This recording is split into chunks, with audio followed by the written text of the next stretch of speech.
This survey is about impact of past mental and physical harassment on undergraduates of Faculty of Science, University of California. This survey was conducted by a group of second-year undergraduates of Faculty of Science, University of California as a project of their course module, Survey Methods and Sampling Techniques. What is harassment?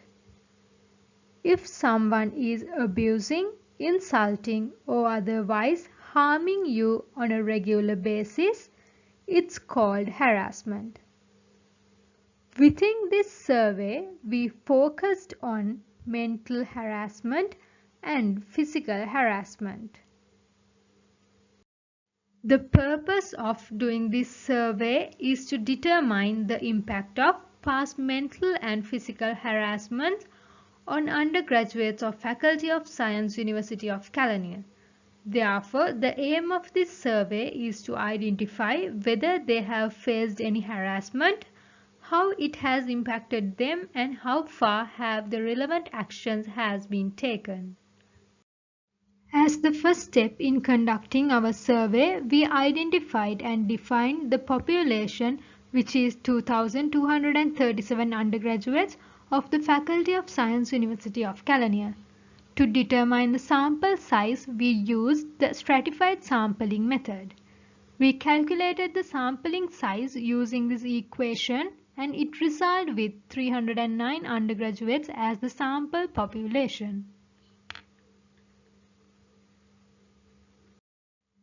To guarantee appropriate and equal representations, we identified each academic year as a stratum. We used this equation to calculate sample sizes for each stratum and it displayed that the sample size from each level 1, 2, 3 and 4 need 99, 97, 92 and 21 respondents respectively. After calculating the sample size for each stratum, we shared the questionnaire among the sample population to collect data. Now we will go through the results and the discussions of this survey.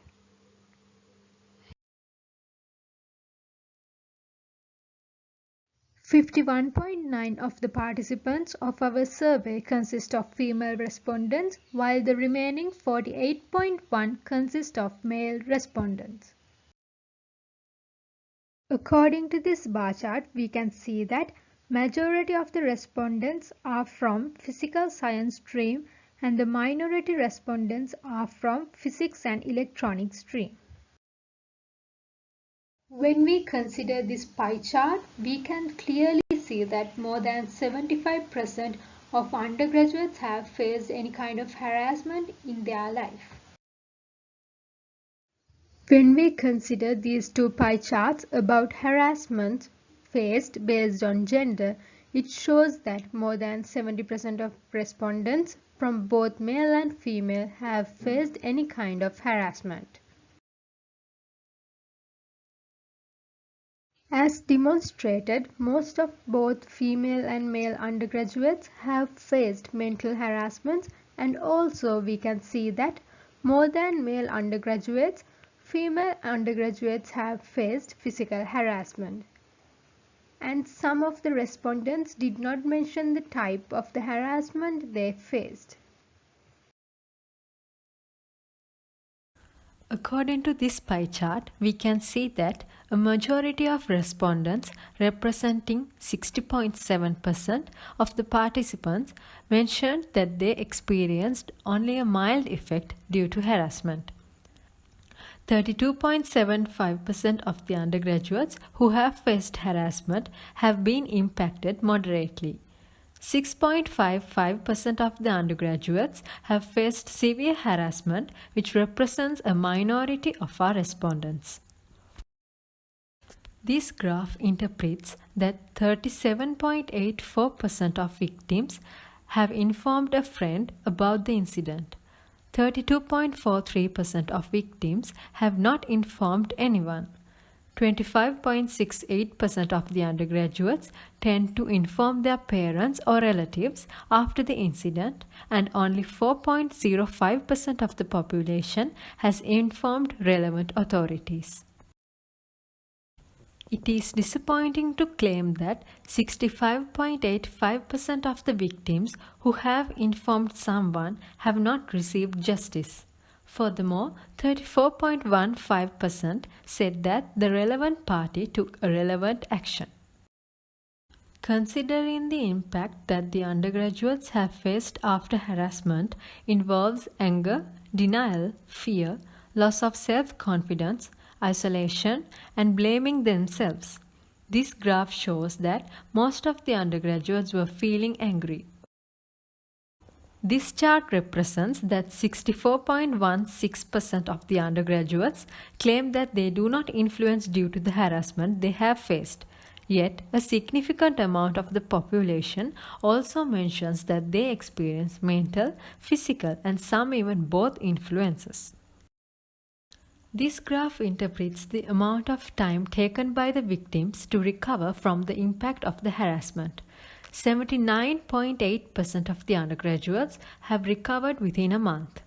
19.14% took 1 to 6 months to recover. 8.13% had to go through 6 to 12 months for the recovery process.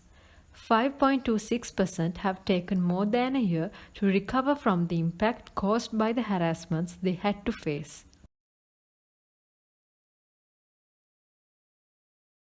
Now we will go through the conclusions of our survey.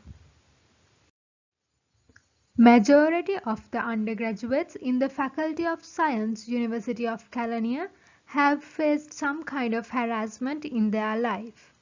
Both male and female undergraduates have experienced harassment equally. Most of the undergraduates have impacted by mental harassment than physical harassment. Most of the victims have informed someone, yet they have not received justice. Generally, a large number of victims were feeling angry after the harassment. The recovery period differ from each other according to their influence. The only way to stop harassment is to stand up to it. Victims who fail to take action encourage further harassment to themselves and others. Relevant authorities should take these claims seriously and enforce policies. If individuals and institutions address and handle these situations appropriately, the number of harassment will gradually decrease. This brings me to the end of our presentation. Thank you for your attention and time. Your mental health is a priority. Your happiness is an essential. Your self-care is a necessity. Mental health includes our emotional, psychological, and social well-being, which is important at every stage of life.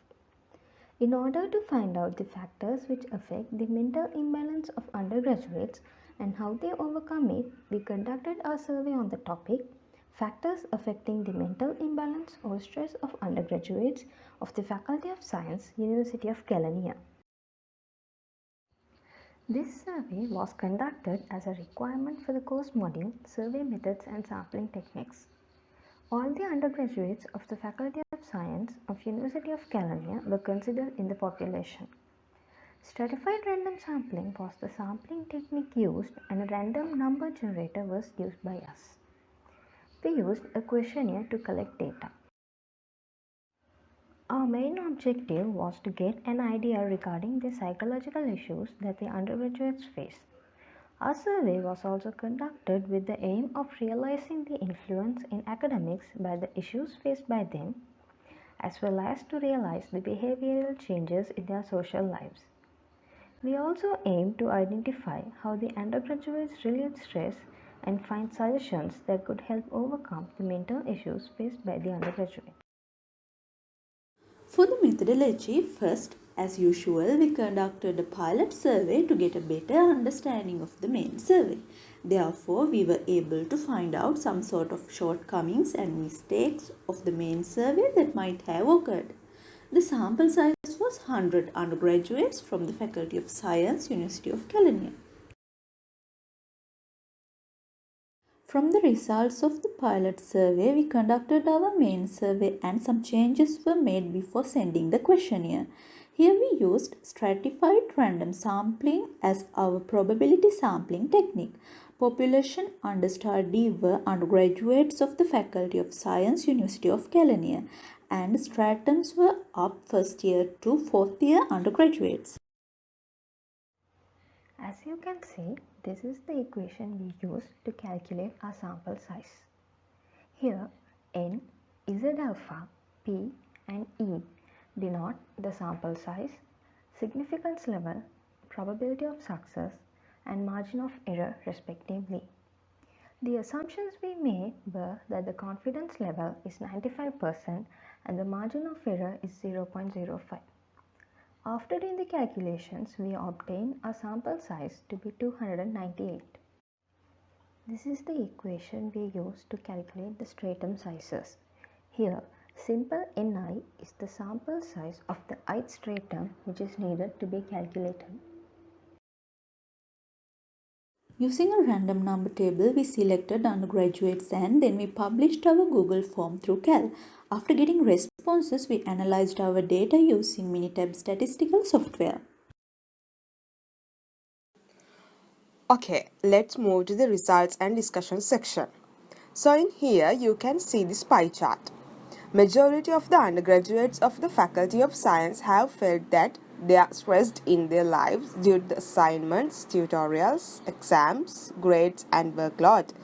But they have obtained a GPA greater than 2.5. So we can interpret it as a positively forced stress.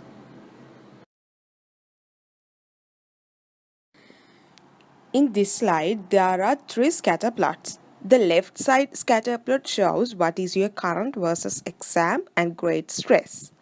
The right side scatter plot shows what is your current GPA versus workload.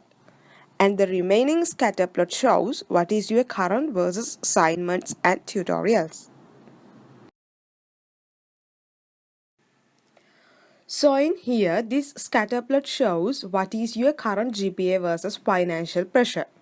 So financial pressure that undergraduates have to bear is another major factor for stress and it has affected directly to the GPA of them by reducing their GPAs. So in this chart shows when undergraduates are stressed, they have a high tendency to change their sleeping patterns. So it is somewhat best to reduce stress by giving some time to relax and refresh their mindsets. This chart shows music therapy is playing a major role among undergraduates to relieve their stress. It can be identified as a wise decision of the majority of undergraduates in the Faculty of Science. Here are the conclusions that we made from our survey. According to the survey analysis report, more than half of undergraduates assumed that they have felt stressed or mental imbalance in their day-to-day life. Undergraduates had felt this situation mostly because of the financial issues. From the change of behavioral patterns, they had changed their eating and sleeping patterns. However, majority had tried to relieve their stress by listening music or sleeping. Further, some undergraduates had persuaded to do non-acceptable methods to relieve their stress like consuming alcohol but taking a risk for their own lives.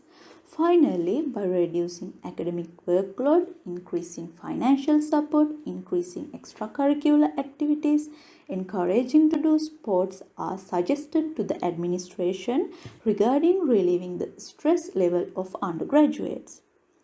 Thank you.